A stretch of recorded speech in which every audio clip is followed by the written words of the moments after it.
যিনি পথ দিয়ে হাইটা গেলে ওই রাস্তায় এক সপ্তাহ খুশবু থাকে ওনার, এক সপ্তাহ খুশবু থাকে যে গলি দিয়ে চলে গেলে। আমি তো 50,000 টাকার পারফিউম মূল্য এক সপ্তাহ থাকবে না। যিনি হেঁটে গেলে এক সপ্তাহ খুশবু যায় না, এখানেও তুমি তার মতো না, এখানেও তুমি তার মতো না। যিনি হাঁটলে রোদ লাগে না, এখানেও তুমি তার মতো না।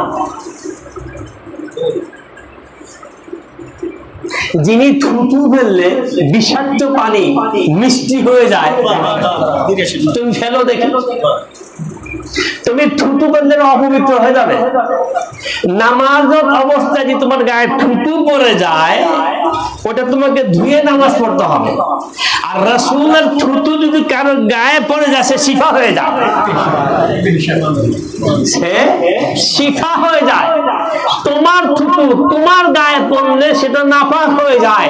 রাসূলের থুতু মোবারক যদি কারো অসুস্থ ব্যক্তির গায়ে পড়ে, সে শিফা হয়ে যায়। তুমি তার মতো। কোন দিক দিয়ে ভাই?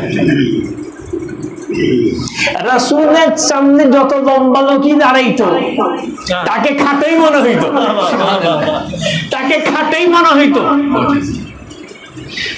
তুমি দাঁড়াও তো দেখি, 7 ফিট লোকের সামনে, তোমার তোমার বা তোমার উচ্চতা 5 ফিট, সামনে 6 ফিট 7 ফিট লোক দাঁড়ায়, তোমাকে দেখা যাবে?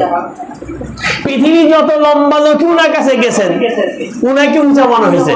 কারণ আল্লাহ পাক কিয়ামত পর্যন্ত যাতে রাসূলের চেয়ে উঁচা কাউকে মনে না হয়, বলতে না পারে আমার উচ্চতা রাসূলের চেয়ে বেশি ছিল, এই সুযোগ আল্লাহ তার রাসূল সৃষ্টিকে দেয় নাই। যেই রব্বুল আলামিন তার হাবিবকে কেউ বলবে যে আমি রাসূলের চেয়ে লম্বায় বড় ছিলাম, এইটা বলার সুযোগ কিয়ামত পর্যন্ত দেয় নাই।